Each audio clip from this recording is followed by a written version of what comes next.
kita belajar lagi matematika wajib kelas 10. Kalau sebelumnya kita sudah belajar tentang persamaan linear satu variabel, persamaan linear dua variabel. Nah, kali ini kita akan belajar materi selanjutnya, yaitu topik hari ini adalah sistem persamaan linear 3 variabel atau disingkat dengan SPLTV. Sebenarnya konsepnya sama seperti SPLDV kemarin, hanya saja di sini kita menggunakan 3 variabel.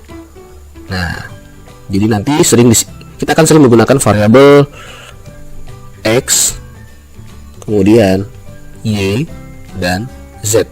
Ini dia. Untuk mencari solusi atau nilai dari variabel-variabelnya, sebenarnya sama seperti SPLDV kemarin yang 2 variabel. Itu ada 4 cara untuk mencari solusinya, yaitu pertama grafik, kedua substitusi, ketiga eliminasi, dan yang keempat adalah gabungan. Nah, untuk grafik dalam SPLTV itu karena menggunakan 3 variabel, kita akan menggunakan sumbu 3 dimensi seperti ini. Jadi kalau sebelumnya kita menggunakan X dan Y, untuk yang SPLTV kita menggunakan sumbu 3 dimensi. Ada sumbu X, sumbu Y, dan sumbu Z. Nah, untuk substitusi juga sama caranya seperti SPLDV kemarin, eliminasi juga sama, dan gabungan juga sama. Yang paling sering digunakan adalah metode gabungan. Tapi kali ini kita akan belajar 2 metode, yaitu metode substitusi dan metode gabungan. Metode substitusi itu cenderung lebih lama pengerjaan dalam SPLTV. Kenapa? Karena dalam pengerjaannya kita harus mengubah bentuk-bentuk persamaan yang sudah diberikan untuk menentukan satu variabel, nilai dari satu variabel, dan variabel-variabel yang lain. Nah, tapi metode substitusi ini akan efektif jika yang pertama, nilai dari satu variabel sudah diketahui. Jadi setelah kita dapat nilainya, kita tinggal masukin aja nilainya untuk menentukan variabel yang lain. Atau salah satu variabel memiliki konstanta yang selalu 1. Nah, bagaimana contohnya nanti kita akan lihat. Ini yang paling sering digunakan adalah metode gabungan. Jadi kita eliminasi dulu, kemudian kita substitusi. Metode gabungan itu paling sering digunakan. Metode gabungan ini akan efektif digunakan jika yang pertama terdapat lebih dari satu persamaan. Ingat ya, lebih. Yang kedua, masing-masing variabel memiliki konstanta yang berbeda-beda. Nah, kalau misalnya kita hanya diberikan satu persamaan saja, misalnya X tambah Y tambah Z sama dengan 10. Nah, kalau hanya satu persamaan saja kita diberikan, kita tidak bisa menggunakan metode gabungan. Kenapa? Karena tidak ada persamaan yang bisa dibandingkan untuk menentukan nilainya. Karena dalam metode gabungan ini kita menggunakan eliminasi dulu. Sedangkan eliminasi membutuhkan lebih dari satu persamaan. Nah, jadi kalau bisa satu persamaan saja bagaimana pengerjaannya? Itu kita hanya bisa menggunakan metode grafik, atau kita bisa menggunakan metode substitusi. Itu dia. Oke, kita langsung masuk contoh saja. Contoh soal yang pertama. Himpunan penyelesaian dari 3x tambah 2y kurang z sama dengan 3, 5y kurang 2z sama dengan 2, 5z sama dengan 20. Nah, kalau kita lihat kira-kira kita menggunakan cara apa? Metode apa? Substitusi atau gabungan? Nah, kalau kita lihat di sini, di persamaan yang ketiga itu ada nilainya sudah diberikan, nilai variabel z-nya. Nah, berarti kalau sudah diberikan satu variabel nilainya, berarti kita menggunakan metode substitusi. Ini pakai substitusi ya. Kita menggunakan substitusi. Oke, kenapa? Karena nilainya ada satu variabel yang sudah ditentukan nilainya. Oke, kita buat sini. Berarti 5z sama dengan 20. Berarti z sama dengan berapa? 20 bagi 5 sama dengan 4. Nah, kemudian nilai z ini kita masukkan ke dalam persamaan. Ini persamaan pertama, ini persamaan kedua, ini persamaan ketiga. Nilai z kita masukkan ke dalam persamaan kedua. Kenapa nggak langsung persamaan ke satu? Karena di persamaan ke satu kita belum tahu nilai x-nya. Jadi daripada 2 kali kerja, mendingan kita ke persamaan 2 variabel dulu, atau di persamaan kedua. 5y dikurang 2z sama dengan 2. Masukkan nilai z-nya. 5y dikurang 2 dikali 4 sama dengan 2. 5y dikurang 8 sama dengan 2. 5y sama dengan 2 tambah 8. Berarti 5y sama dengan 10. Berarti y sama dengan 2. Oke, kita sudah tahu nilai z, sudah tahu nilai y. Sekarang kita tinggal masukin ke persamaan pertama untuk dapat nilai x-nya. 3x tambah 2, y nya berapa tadi? 2, berarti 2 kali 2. Kemudian dikurang z, z nya berapa? 4, sama dengan min 3. Berarti 3x ditambah 4 dikurang 4 sama dengan min 3. Min 4 dikurang 4 habis, berarti 3x sama dengan min 3, berarti x sama dengan min 1. Berarti HP-nya adalah, HP-nya berapa?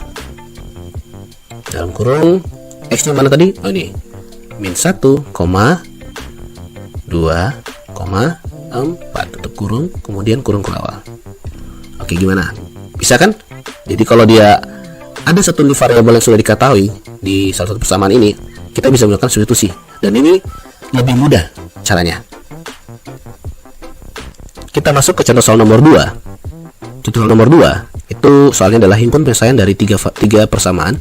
X tambah y kurang z sama dengan min 4, 2x tambah 2y tambah z sama dengan min 5, 3x kurang y kurang z sama dengan min 6. Nah, kalau kita lihat di sini ada satu variabel yang memiliki konstanta yang sama.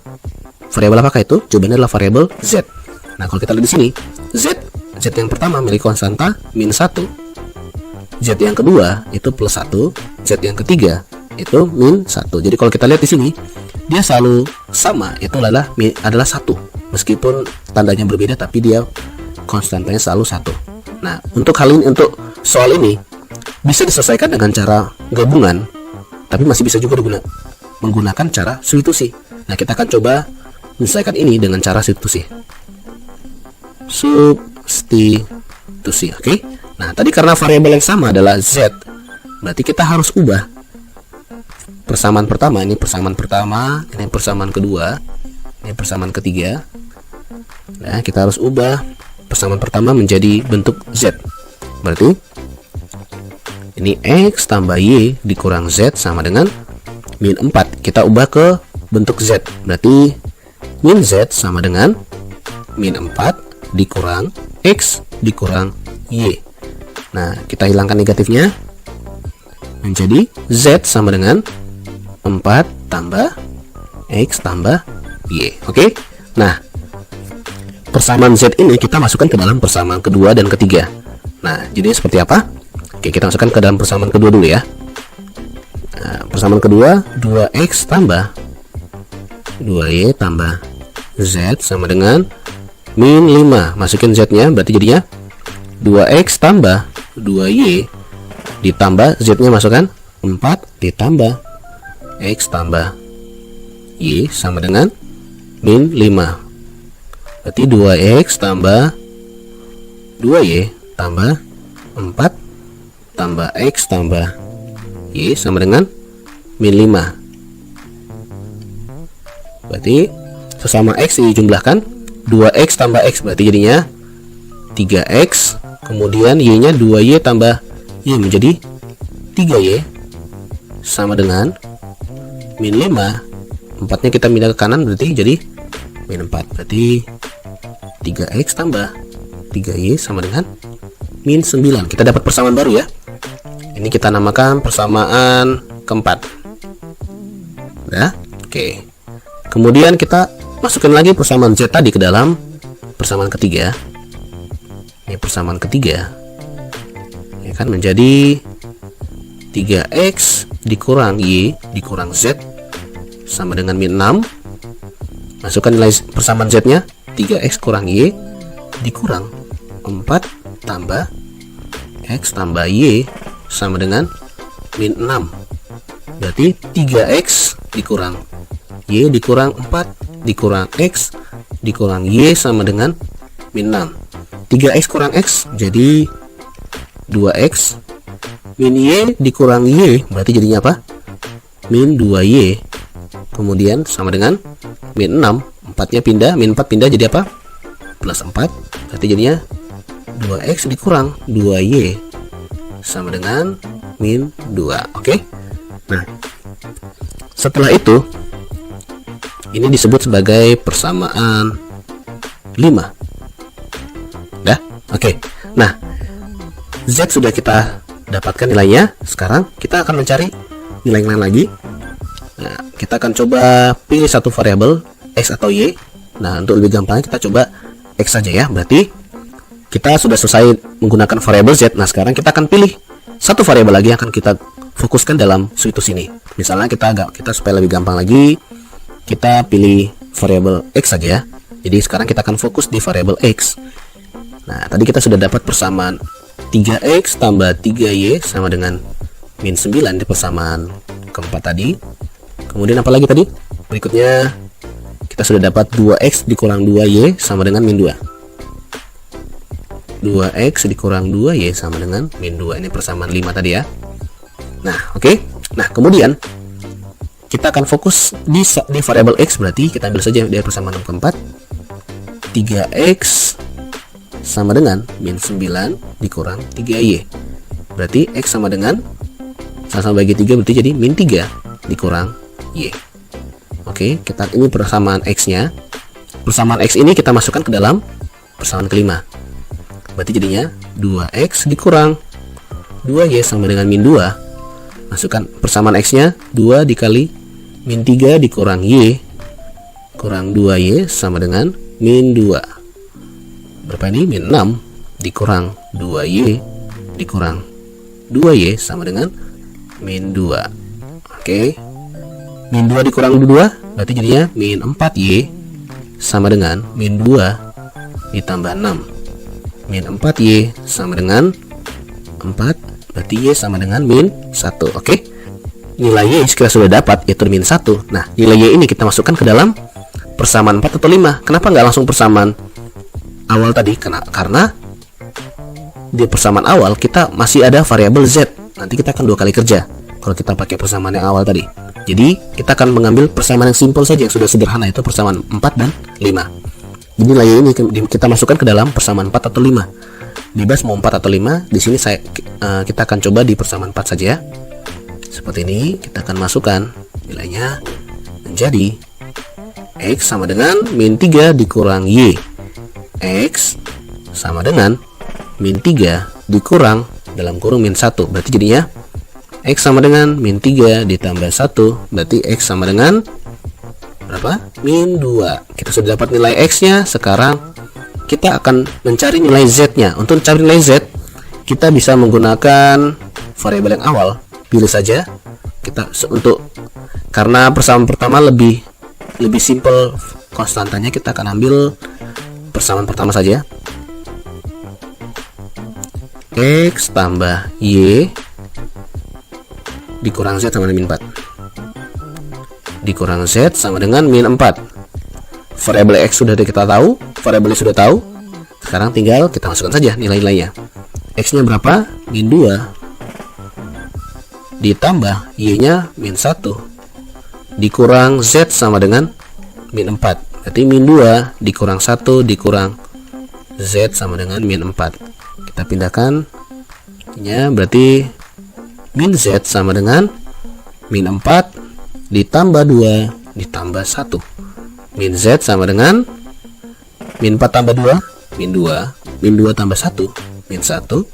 Berarti jadinya Z sama dengan 1. Berarti HP nya, kesimpulan adalah HP buka kurung berapa tadi? Kita tulisnya berurut ya, dari X dulu, jangan dari Z dulu. Min 2, kemudian Y nya min 1 1. Oke, kurung kurawal. Oke, itu dia untuk contoh soal yang kedua.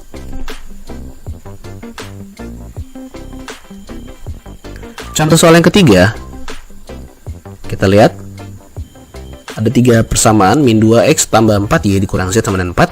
X tambah 2Y tambah 2Z sama dengan 16. 2X dikurang 5Y ditambah 3Z sama dengan 1. Nah, kalau kita lihat di sini ada nggak variabel yang konstantanya selalu sama? Tidak ada ya. Berarti kita untuk yang ini kita akan menggunakan metode gabungan saja dari eliminasi dan substitusi. Oke. Nah, ini ada persamaan pertama, persamaan kedua, ini persamaan ketiga. Oke. Kita akan coba persamaan 1 dan 2 seperti biasa.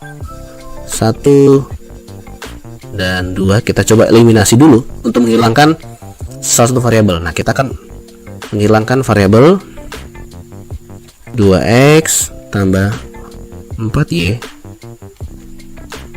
dikurang Z sama dengan 4. X tambah 2Y tambah 2Z sama dengan 16. Oke. Nah, sekarang kita pilih satu variabel yang mau dihilangkan dulu. Variabel apakah itu? Supaya lebih enak lihatnya, yang lebih sedikit konstantanya adalah yang X dan Z, tapi agak berurut. Kita akan fokus di Z saja ya. Oke, kita akan menghilangkan variabel Z. Nah, berarti ini kita kali 1. Di sini ada min 2, di sini ada 1, berarti ini kali 2. Nanti menjadi apa? Min 2X ditambah 4Y dikurang Z sama dengan 4. Yang berikutnya dikali 2, berarti jadinya 2X ditambah 4Y ditambah 4Z sama dengan 32. Oke, sekarang kita hilangkan variabel X nya dengan cara ditambahkan. Oke, min 2 tambah 2 berarti habis. 4Y tambah 4Y jadi berapa? 8Y. Ini jadi tambah 3Z sama dengan 36. Ini persamaan keempat. Kita dapatkan persamaan keempat, 8Y tambah 3Z sama dengan 36. Oke, sekarang kita coba yang 1 dan 3 saja ya. Kenapa? Karena ini sama-sama 2, biar kita gampang untuk eliminasinya. 1 dan 3. Bisa nggak 2 dan 3? Bisa saja. Cuman kalau 2 dan 3 kita harus mengali lagi dikali 2. Jadi lebih panjang, lebih banyak angkanya. Untuk mempermudah, kita pilih yang sama saja angkanya. Berarti min 2X tambah 4Y dikurang Z sama dengan 4. Kemudian di sini 2X dikurang 5Y tambah 3Z sama dengan 1. Ya, tidak usah dikali, langsung saja kita tambahkan.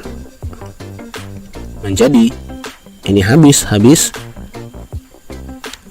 ditambah min 5 atau 4 dikurang 5 berarti jadinya min Y, kemudian min Z ditambah 3Z menjadi apa? Tambah 2Z. 4 tambah 1 sama dengan 5. Ini persamaan yang baru lagi, atau kita sebut persamaan 5. Jadi ya. Nah, dari dua persamaan ini kita eliminasi lagi untuk mendapatkan satu variabel, nilai satu variabel.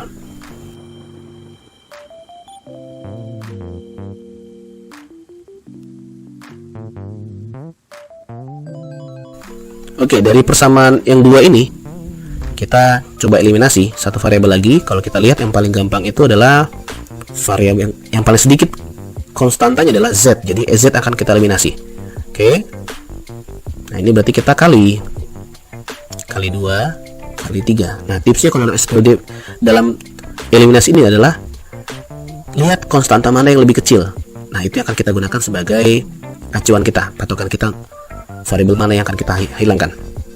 Berarti jadinya kali 2 berarti jadi 16Y tambah 6Z sama dengan 72. Kemudian min 3Y ditambah 6Z sama dengan 15. Oke, kita kurangkan. 16 dikurang min 3 berarti jadinya berapa? 19Y. 75 dikurang 15 menjadi berapa? 57. Nah, 57 Y sama dengan 57 dibagi 19 berarti jawabannya 3. Oke. Nah, 3 ini kita sudah dapat nilai Y-nya, Y sama dengan 3. Kita sudah dapat nilai Y sama dengan 3. Nah, sekarang nilai Y sama dengan 3 ini kita masukkan ke dalam persamaan 4 dan 5. Kenapa tidak langsung persamaan yang awal? Karena persamaan yang awal ini dia masih menggunakan 3 variabel, sedangkan kita masih belum dapat, kita hanya baru dapat nilai dari variabel Y saja. Z dan X kita belum tahu. Nah, jadi kita akan menggunakan yang lebih simpel aja, yaitu variabel persamaan 4 dan 5. Di sini kalau kita lihat konstanta yang lebih kecil itu adalah, yang sederhana adalah yang min Y tambah 2Z, berarti kita akan gunakan itu saja. Min Y tambah 2Z sama dengan 5. Oke. Kenapa kita menggunakan persamaan kelima? Karena persamaan kelima konstantanya lebih sederhana. Kalau kita lihat di sini Y konstantanya 1 min 1, sedangkan di sini 8. Jadi kita akan menemukan angka yang lebih besar kalau kita menggunakan persamaan yang keempat. Oke, langsung saja. Min 3 tambah 2Z sama dengan 5. Berarti min 2Z sama dengan 5 ditambah 3. Z sama dengan 8, atau kita bisa buat Z sama dengan 4. Ini dia. Kita sudah dapat nilai kita sudah dapat nilai Z dan sudah dapat nilai Y. Sekarang baru kita bisa masuk ke dalam persamaan yang awal. Nah, ini juga kita lihat dulu persamaan mana yang konstantanya lebih sederhana. Kalau kita lihat di sini, yang lebih sederhana adalah persamaan yang kedua. Oke, kita akan gunakan persamaan kedua untuk menentukan nilai X-nya. X tambah 2Y tambah 2Z sama dengan 16. Tambah 2Z sama dengan 16. Masukkan Y dan Z-nya. X tambah 2 kali 3 tambah 2 kali 4 sama dengan 16. Berarti jawabannya, kita bisa dapat X tambah 6 tambah 8 sama dengan 16. X sama dengan 16 dikurang 6 dikurang 8. X sama dengan 16 dikurang 6, 10. 10 kurang 8 sama dengan 2. Oke. Nah, berarti HP-nya bisa kita tulis jadi apa? HP buka kurung kurawal. Buka kurung, dari X dulu kita tulis berurut ya. 2, kemudian Y-nya berapa? 3, kemudian 4. Oke, bagaimana? Gampang kan? Oke, jadi dalam SPLTV ini sering-seringlah berlatih untuk menemukan trik-trik tersendiri. Misalnya kayak tadi, dalam menentukan persamaan mana yang kita gunakan, kita lihat variabel mana yang konstantanya lebih sederhana. Oke, jadi sering-seringlah berlatih agar kalian semakin cepat dalam menyelesaikan SPLTV. Oke, nah demikian materi kita hari ini. Sampai jumpa di pertemuan berikutnya. Bye-bye.